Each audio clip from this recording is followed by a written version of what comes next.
لو ما اتفرجتش على الاجزاء اللي فاتت من حكايه سونج فروح شوفها الاول. في الاجزاء اللي فاتت من الحكايه شفنا ازاي تسلق سونج برج الشيطان ووصل لحد الطابق 80، بس وهو هناك لقى شويه وحوش شغاله ضرب وقتل في الجنود بتوعه، وعلشان كده راح يواجههم بنفسه. فيا ترى بقى مين الوحوش ديت، وهل سونج هيقدر يوصل للطابق الاخير من البرج ويقتل ملك الشياطين باران ولا لا؟ ده اللي هنعرفه دلوقتي في الحلقه دي، فصل على الحبيب علشان قلبك يطيب ويلا بينا نكمل باقي الحكايه. بعد ما وصل سونج على الفرسان دول وضربهم بيشتعل القتال ما بينه وما بين الفارس ده. الواد بقى كان مسيطر في القتال على الاخر، وايوه بيمسك الفارس ده من رقبته وبيرفعه على الارض. خلاص بقى كان هيقتله، ولكن الفارس بيتكلم وبيطلب منه يوقف اللي بيعمله. الواد طبعا بيستغرب جدا من الصوت وبيشيل القناع علشان يعرف هو مين ده. بيخلعه فعلا، وهنا كانت المفاجاه. ايوه ده بتطلع بنت من جنس الشياطين تحت القناع وبتعتذر لسونج علشان هجمت جنوده. بتقول له انا اسفه مش هعمل كده تاني. الواد بيسيب البنت كده من غير اسئله وخلاص بقى كان ماشي، بس البنت من وراه بتحاول تهجم من تاني، والواد برضه بيتصدى لها. بيقول لها ايه اللي انت بتعمليه ده، المره دي مش هسيبك. البنت بعدها على طول بتترعب من سونج وبتعرف انها مش قده، وبعدها بتقرر تعترف بكل اللي هي عارفاه. بتقول له انا اعرف كل التصاريح اللي هتخليك تعدي الطوابق ديت بسرعه جدا وتوصلك للطابق 100، بس اهم حاجه ما تقتلنيش وانا اعمل كل اللي تقول عليه. سونج في الوقت ده بيقرب منها كده، ويا الهي الواد بيفعل قوته عليها وعينه بتتغير. البنت لما بتشوفه حرفيا بتترعب وما بتكونش عارفه هو هيعمل ايه. الواد بقى بيقول لها عارفه لو عرفت انك بتديني معلومات مش مظبوطه ايه اللي هيحصل لك؟ البنت بتقول له انا عارفه صدقني مش هديلك غير المضمون. سونج وقتها قال لها تمام، وبعدها سابها من ايده. بيسالها على المكان اللي هي جايه منه وليه كانت عاوزه تقتله. البنت وقتها بقى بتعرفه بنفسها واسمها ايسل، كمان هي ابنه حاكم الطابق ده وكانت بتقتل في الجنود مش اكتر. سونج بيقول لها ما كنتش اقصد السؤال ده، اقصد انتم مين كلكم وايه اللي جابكم هنا؟ ايسل بتقول له انها مش فاكره قوي، بس هم في صوت في راسهم دايما بيكلمهم وبيقول لهم احموا المكان. الواد بيستغرب جدا وبيسالها على الصوت ده. فجاه بقى النظام بيتدخل والبنت صوتها بيختلف. بتقول له على الحقيقه، بتقول له انها كانت في مملكه الشياطين وبيستعدوا لشن حرب على عدو قوي جدا، ولكن فجاه اتنقلوا هنا وما عادوش عارفين يعملوا ايه. سونج بسرعه بيسالها على اسم العدو ده، ولكن النظام بيشفر المعلومات دي. البنت كمان بعدها بتحس بصداع في دماغها وبعدين بيغمى عليها، وشكل كده في ان ورا الحوار ده صديقي. المهم في نفس الاثناء ديت بقى في العالم الخارجي كان في مجموعه من وحوش النمل هجمت على جزيره مائيه وقتلت كل اللي فيها. ايوه نساء واطفال ورجال الكل اتقتل وما سابوش اي حد عايش، وعلشان كده 108 صياد بيروحوا على الجزيره دي علشان يقتلوا الوحوش، ولكن برضه بيتقتل جزء منهم، والخسائر اللي حصلت ديت كبيره جدا. وعلشان كده النقابه بتعمل مقابله تعرف بيها تفاصيل الواقعه ديت بالكامل، وعلى راسهم طبعا المدير غنهي. القائد شو على طول بيشرح له اللي حصل وبيشرح له كمان اللي لقوه في جثه النمله دي وكل حاجه هو يعرفها. بيقول له ان النمله ديت عندها قدرات طيران وكمان بتعرف تمشي وتنتقل من مدينه للتانيه. احنا لسه مش عارفين اصلهم ولا فصلهم، بس المكان بتاعهم قريب جدا من جزيره جيجو واللي احنا كنا شاكين فيها من الاساس. المدير غنهي وقتها بيعرف خطوره الموقف اللي هو فيه وبيطلب الدعم من اليابان، فهم حاليا اقرب ناس ليهم، وكمان النمل ده لو هجم فهم كمان هيتهاجم عليهم. بالفعل الخبر بينتشر في كل مكان وبيوصل حتى لرئيس تشوي ومساعدته تشاهي. البنت بتعرفه بقى ان كل الصيادين اللي من رتبه اس اتطلب حضورهم للمهمه دي، وكمان اتطلب الدعم من اليابان علشان خطوره الجزيره. الرئيس تشوي طبعا كان عارف كل حاجه وخايف من الجزيره ديت، بيقول طالما هنخلص عليهم فده كل اللي انا عاوزه، وشكله كده ليه طار عند النمل ده صديقي. المهم في نفس الاثناء ديت بقى كان سونج ماشي هو وايسل بعد ما فاقت من الوقعه اللي هي اخدتها. بتوصلوا فعلا على القلعه بتاعتهم والواد بيدخل. ابو البنت ديت بقى اول لما بيشوف سونج حرفيا قلبه كان هيتخلع من مكانه. بيقول لها يا بنت الهبله انت جايبه الوحش ده لحد البيت ليه؟ انت جايباه علشان يخلص علينا ولا ايه؟ انت شكلك ما بتفهميش اي حاجه. ايسل طبعا ما كانتش فاهمه اي حاجه ومش عارفه اللي ابوها شايفه. ايوه ده شايف كل جنود سونج المستخبين في الظلال وبيأمر الجنود يحاصروه. الواد طبعا ما رضاش يعمل لهم اي حاجه احتراما لايسل. بيقول للاب بعدها انا مش جاي هنا علشان اتعارك معاك، انا جاي علشان الوثيقه وما تقلقش مش هعمل لك اي حاجه. الاب بعدها بيقلبها كده في دماغه، وطبعا بعد ما بيشوف قوته بيقول له خلاص تمام يا عم خد اللي انت عاوزه وامشي، وبيطلع له الوثيقه فعلا وبيديها له. الواد فرحان بيها بقى وخلاص الاتفاق خلص وهيمشي من المكان، بس بيقول للاب انا هحتاج ايسل معايا، وده علشان هي عارفه كل اماكن التصريحات وما ضيعش وقت على الفاضي. الاب طبعا كان هيتناط لما سمع الكلام ده وسال سونج عن تعرضها للاصابه. الواد قال له من الناحيه ديت ما تقلقش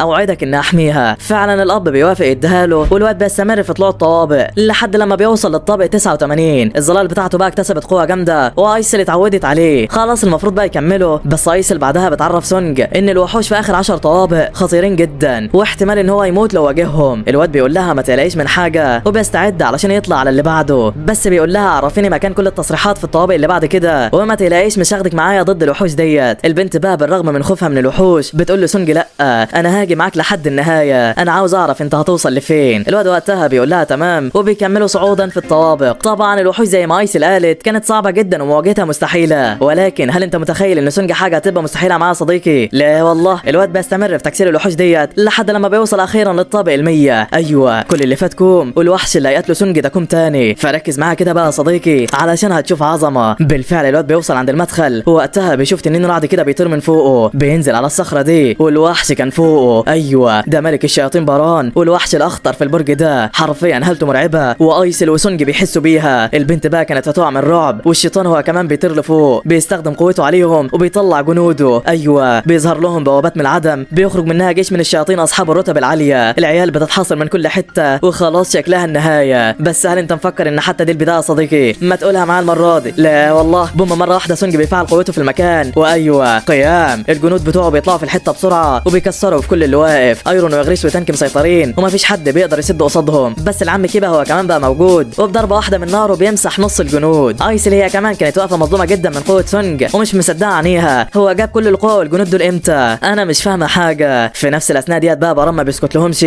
وبيطلع ايده لفوق، بيضرب السما بالبرق بتاعه، والسما حرفيا بتولع من كمية الهجوم. بترد البرق على كل الجنود وبتمحيهم. وضربة كمان كانت رايحة ناحية ايسل وخلاص هتقتلها، ولكن هوبا سونج في المكان بيحمي البنت بشكل البطل الفنان. ايسل هي كمان لما شافته انقذها، اعجبت بيه كده وما كانتش مصدقة عينيها. بعدها الواد بيستخدم مجموعة كبيرة من مهاراته على الوحش، وبيزود في سرعته. بيستخدم مهارة الاخفاء كمان، وبيطير على الوحش علشان يخلص عليه، ولكن الوحش بيصد هجومه بسهولة وبيرميه على الارض. بعدها بيستخدم صاعقة برقية على سونج علشان يقتله. الواد بيجري منها بالعافية، وبينده على كيبا واغريس يساعدوه. بالفعل كيبا بيستخدم قوته مع البلورة دي، وبيطلع طاقة نار مهولة بتعكس هجوم باران. سونج بقى على طول ورا النار ديت بيقطع رقبة التنين وبيوقعهم على الارض. بيبص بعدها كده بقى لباران وبيقول له ايوه كده خليك في نفس المستوى علشان رقبتي وجعتني وانا ببص لفوق. باران طبعا بيتعصب منه علشان قتل التنين بتاعه، وشكله مش ناوي له على خير يا صديقي. في نفس هذه الاثناء بقى، وتحديدا في نقابة الصيادين، كان غوتو رئيس اتحاد صيادين اليابان هو كمان وصل على كوريا، وبيناقشوا اللي هيعملوه في جزيرة جيجو. المساعدة بتاعته بتشرح لهم كل التفاصيل كاملة وبتعرفهم المفيد. بتقول لهم ان بعد البحث وتشريح الوحوش دول اكتشفوا حاجتين مهمين. الاولى هي عمر النمل ده، واللي ما بيعديش سنة واحدة وبعدها بيموتوا، والمعنى اننا لو قتلنا الملكة فاخر النمل ده هو عام واحد وهيختفي من الوجود. المعلومة الثانية وهي ان النمل بينجذب ناحية الخصم الاقوى، وعلشان كده احنا اتحاد اليابان هنبعت معاكم 10 صيادين من الفئة اس يساعدوكم. بالمعنى هنكون احنا الطعم بره، وانتم بس كل اللي عليكم تقتلوا الملكة. الكل فعلا بيتفقوا على الاقتراح ده وبيستعدوا لبدء الخطة. في نفس الوقت ده بقى، وتحديدا عند سونج، كانت المعركة لسه مشتعلة ما بينه وما بين باران. الدنيا ما بتهداش، والواد مستوى سحره عمال يقل بسرعة جنونية جدا، ومش لاقي وقت حتى يشرب جرعة ترجع له سحره. باران هو كمان كان بيستخدم قدراته بسرعة، وكل شوية بيخلص على الجنود بتوع سونج وما بيرحمش اي حد. اغريس وايرون وكيبا مش سادين معاه، والوحش بيصدهم بسهولة. سونج بقى هو كمان بيستغل انشغاله معاهم، وبيروح من نقطته العامية وخلاص كان هيقتله. بس الوحش بيصد هجومه بسرعة جدا، وبيمسكه من دماغه بيرفعه لفوق وخلاص كان هيقتله. وهوبا كيبا بيصد الهجوم. سونج هو كمان بايده في الخناجر، واغريس في الدراع الثانية، وايرون في بطنه. خلاص اتحاصرت يا حبيبي. في الوقت ده بقى الوحش بيستخدم البرق عليهم كلهم وبينسف ابوهم. ايوه، بيقتل كل الظلال بتاعت سونج في المنطقة، والواد سحره خلاص خلص، وكده ما عادش قدامه غير القتال المباشر ما بين الاثنين، ويا ترى مين اللي هيكسب. بالفعل الشيطان بيطلع خنجرين زي بتوع سونج وبيبدا في المنافسه. سرعه الاثنين وقوتهم لا تكاد توصف، وايسل واقفه بتتفرج وحرفيا مذهوله، بتقول في بالها هو كل البشر اقوياء كده ولا ايه؟ ده سونج سادد قصاد باران في القوه، ومش بعيد كمان يكسبه. ولكن بنت الذين عينها بتطلع وحشه، وفجاه باران قوته بتزيد، بيضرب سونج من كل الاتجاهات، والواد خلاص مش قادر عليه. الاسلحه بتاعته بتطير، والوحش بيديله بالكتف وخلاص هيتقتل في ايديه. بس سونج بصعوبه جدا بيوقف هجومه وبيعافر بس علشان يعمل اي حاجه. ولكن باران بيطلع هجوم رعد كبير جدا من بقه، وخلاص سونج هيروح فيها. لسه هيضربه، هوبا ايسل بتحدفه بالسيف بتاعها، بتشتت انتباهه. ايوه، اللحظه ديت هي اللي سونج كان عاوزها، وبيركز في القتال. بيستخدم بسرعه جدا قوته العضليه والمهارات اللي عنده، وبيقطع ايديه. الوحش كان لسه مستغرب وهيهجم عليه، وهوبا عند امك يالا. ايوه، سونج عطله بالبوكس التمام، كسر رقبته ودغدغه جمدان. السما من قوه الضربه ما بتستحملش،